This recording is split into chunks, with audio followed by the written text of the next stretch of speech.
Ramas de la paleontología.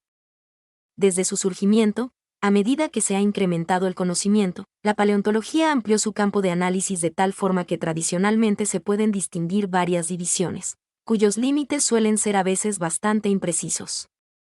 A comienzos del desarrollo de esta disciplina, su campo de estudio se enmarcó en 3 ramas con un criterio muy global, según se trate de animales: paleozoología, vegetales, paleobotánica o fósiles microscópicos, micropaleontología. A los efectos prácticos, es común hallar en la literatura especializada el término microfósiles para referirse a partes microscópicas de organismos macroscópicos o a seres microscópicos enteros. Por contraposición, los macrofósiles son aquellos que se pueden ver a simple vista. Hoy día existen múltiples ramas que surgen como consecuencia de la diversificación del estudio paleontológico. De tal manera podemos reconocer, dentro de la paleozoología, la paleomalacología, la paleoictiología o la paleomastozoología, para tratar el estudio de moluscos, peces o mamíferos respectivamente, entre otras subdisciplinas. La paleopalinología, de gran desarrollo en la actualidad, es la parte de la micropaleontología que estudia el polen y las esporas fosilizados. También se pueden reconocer divisiones según el enfoque metodológico y objetivos del investigador o conjunto de investigadores que las desarrollen, entre las que se pueden citar la paleontología estratigráfica o bioestratigrafía, que aborda el estudio de los fósiles en estrecha vinculación al tipo y edad de las secuencias de rocas que los contienen; la paleoecología, que intenta la reconstrucción de los ambientes del pasado a través de los antiguos organismos; la paleobiología, que tiene como fin la formulación de hipótesis en torno a diversos aspectos de la vida de los organismos del pasado, cómo se desplazaban, se reproducen, se alimentaban, etc.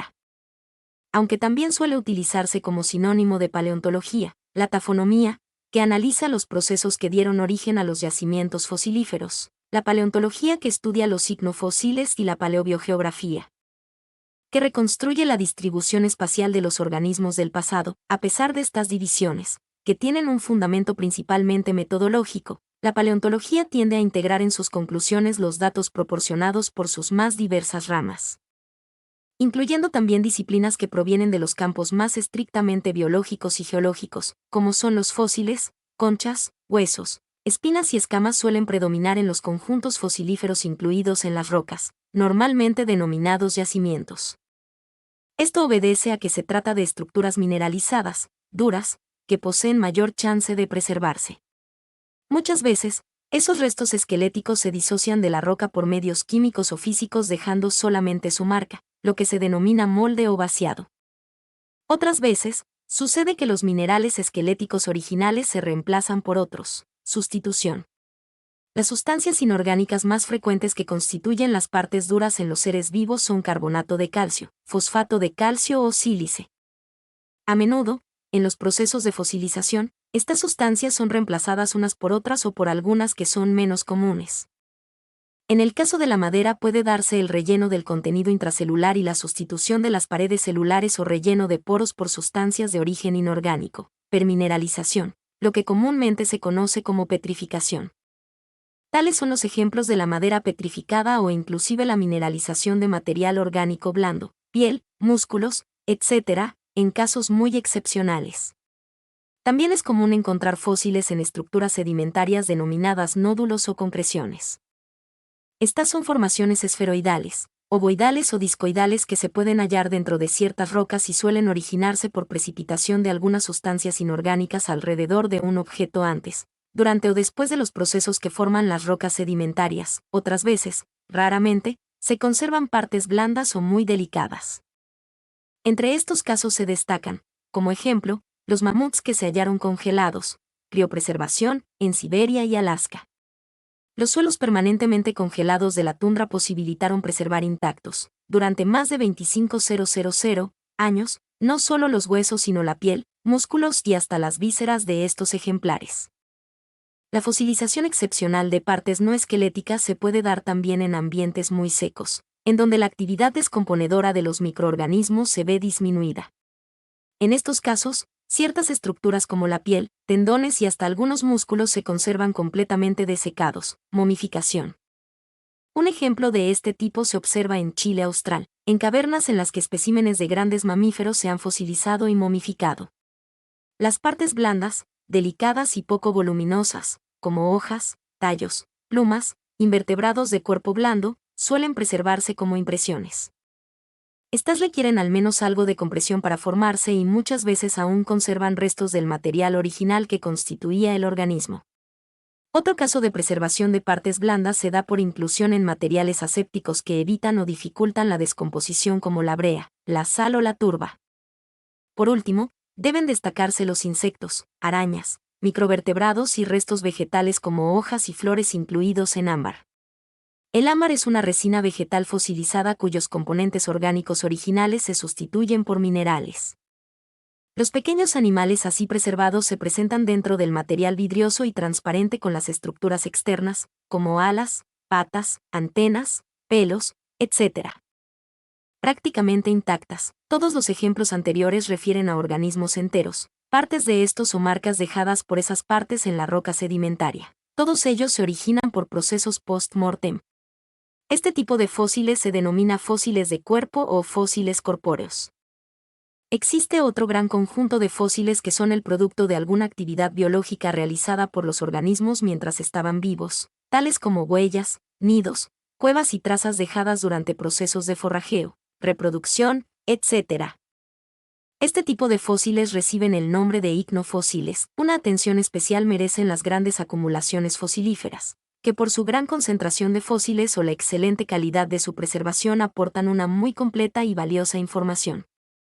Entre estas se pueden mencionar las coquinas, que son acúmulos de conchas de invertebrados, principalmente moluscos, los bancos osarios o bone beds, integrados por aglomerados de restos óseos, las crestas, formadas por la acumulación de enormes cantidades de microfósiles calcáreos y los Lagerstätten, que resultan del almacenamiento natural de numerosos restos fósiles en excelente estado de conservación. ¿Dónde y cómo buscar fósiles? Los fósiles provienen de organismos otrora integrantes de la capa terrestre donde se desarrolla la vida, la biosfera. Estos ingresaron por diversos procesos a la capa rocosa más superficial de la Tierra, la litosfera. Específicamente, están incluidos en las denominadas rocas sedimentarias, aquellas que, por los procesos que las generan, son aptas para albergar fósiles. Los lugares más aptos para la búsqueda de fósiles son aquellos terrenos en los que las rocas sedimentarias aparecen descubiertas, limpias, sin mayor cobertura vegetal. Esto se produce en sitios naturales donde dichos terrenos están sometidos a permanente desgaste, por ejemplo, en barrancas costeras o aledañas a cursos de agua. También la mano del hombre suele hacer aflorar las rocas en canteras o desmontes para diferentes obras de ingeniería, rutas, vías férreas, etc. Existen regiones de nuestro planeta especialmente aptas para el hallazgo de fósiles como los desiertos y zonas áridas en general, en donde hay muy escasa vegetación y poca formación de suelos, por lo que las rocas afloran completamente y se muestran desnudas. El sur y noroeste de Argentina, el oeste norteamericano, los desiertos de Gobi en Mongolia o del Sáhara en África, entre otros lugares, han proporcionado gran cantidad de fósiles. Muchos de ellos muy llamativos y exhibidos en diferentes museos de todo el mundo. La información que brindan los fósiles depende en gran medida de la forma en que fueron colectados y su preparación en el laboratorio. Debido a esto, se deben tener importantes recaudos en los trabajos paleontológicos de campo y de gabinete. Los trabajos de campo en paleontología no requieren de un instrumental demasiado sofisticado. Muchas veces resultan suficientes una piqueta o hachuela de doble faz, una pala, algún punzón fuerte, puntas de acero, espátulas, pinceles y buen material para embalar. Otras veces son necesarias herramientas más pesadas como mazas y cinceles de acero o máquinas que cumplan funciones similares en forma más rápida y efectiva. La búsqueda de fósiles macroscópicos suele efectuarse en forma visual, recorriendo el terreno minuciosamente y observando la superficie expuesta de la roca. De esta manera se puede apreciar alguna sobresaliencia o discontinuidad en el volumen o color que indique la presencia de objetos distintos al sedimento que forma la roca, los probables fósiles. Luego de esto, antes de proceder a extraerlos, hay que registrar los datos de la roca que los contiene, color, textura, relación con otras rocas y profundidad o altura en la que se encuentra el fósil. Si es posible, se deben realizar tomas fotográficas sobre el punto a diferentes distancias, o dibujos y esquemas en la libreta de campo, así como consignar la ubicación geográfica de la localidad lo mejor posible. También resulta muy importante registrar la ubicación tridimensional de los fósiles respecto a la roca que los contiene, su orientación, relación con otros fósiles, grado de articulación, fragmentación, desgaste, etc. Esta información nos puede dar datos acerca de los procesos que dieron origen al yacimiento fosilífero y el ambiente reinante en el momento del sepultamiento definitivo. Después de haber hecho esto, si es necesario, podremos comenzar con la extracción del material. Esta depende principalmente de dos factores: el estado de conservación del fósil y el grado de dureza de la roca. Cuanto mejor conservado esté el fósil y más blanda la roca, más fácil resultará la extracción. Las situaciones más complicadas se suelen dar con fósiles muy delicados en rocas muy duras. Otro factor muy importante es el tamaño. Obviamente, los fósiles más grandes son los más difíciles de extraer. En todos los casos, lo recomendable es tratar de sacar el fósil junto con el bloque de roca que lo rodea y luego terminar su extracción en el laboratorio. En muchos casos resultan muy útiles ciertos materiales cohesionantes como lacas, resinas, yeso o diferentes pegamentos, para dar resistencia a los fósiles frágiles antes de extraerlos definitivamente de la roca. Posteriormente deben etiquetarse con los principales datos de la colecta, y ser bien protegidos y embalados para trasladarlos al laboratorio en donde se completará su preparación en vistas de su estudio. La búsqueda de fósiles microscópicos, por obvias razones, debe hacerse a ciegas, extrayendo muestras de los sedimentos de los que, por diferentes características, se sospecha que tengan mayor probabilidad de contener este tipo de fósiles. La precaución básica para tener en cuenta es hacer este muestreo de abajo hacia arriba en cada estación. Para evitar que el desmoronamiento de fragmentos de roca durante la extracción de cada muestra contamine las que están por debajo, en el laboratorio se culmina la preparación de los fósiles. Si es adecuado, se realiza la separación definitiva del sedimento que lo contiene. Otras veces se deja incluido en una cápsula protectora del mismo sedimento que a su vez evita su desarticulación o fragmentación, pero permite ver los elementos anatómicos principales.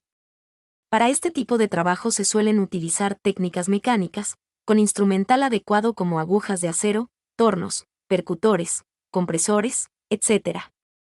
O técnicas químicas, usando ácidos o álcalis en diferentes grados de concentración según la composición del fósil o la roca.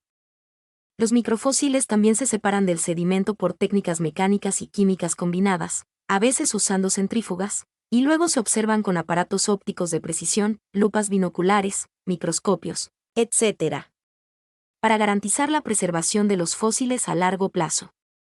Estos deben ser ingresados a una colección paleontológica en una institución de referencia. Allí serán catalogados, acondicionados y almacenados y estarán disponibles para su estudio por parte de especialistas. Las rocas sedimentarias. Las rocas que integran la corteza terrestre se pueden clasificar dentro de tres grandes grupos: ígneas, sedimentarias y metamórficas. Cada una de ellas es el resultado de algunos procesos del denominado ciclo petrológico propuesto por James Hutton, quien documentó observaciones en el campo de la geología que llevaron a proponerlo, tras su muerte, como el padre de esta disciplina. En este ciclo las rocas sedimentarias se originan principalmente a nivel de la superficie de la corteza terrestre, a partir del desgaste, hipergénesis, de otras rocas. El posterior transporte y sedimentación, sedimentogénesis, de los productos de dicho desgaste y la acción de procesos físicos y químicos sobre estos productos acumulados, diagénesis. En estos procesos suelen intervenir factores biológicos, organismos y sus cadáveres, sus partes o trazas de actividad vital que quedan en los sedimentos que luego se transformarán en roca. Cuando el proceso de formación de roca sedimentaria culmina, dichos elementos de origen biológico pueden llegar a preservarse como fósiles. Las rocas ígneas y metamórficas tienen su origen en sectores más profundos de la corteza terrestre, por tanto, se ven sometidas a gran calor y presión que hacen que sus minerales cristalizan o recristalizar. De ahí el nombre de rocas cristalinas, con el que comúnmente se denominan. Suelen tener mayor dureza que las rocas sedimentarias y por sus señaladas. Mi nombre es Demim. Soy tu asistente personal. Mi sitio en internet es demim.es.tl.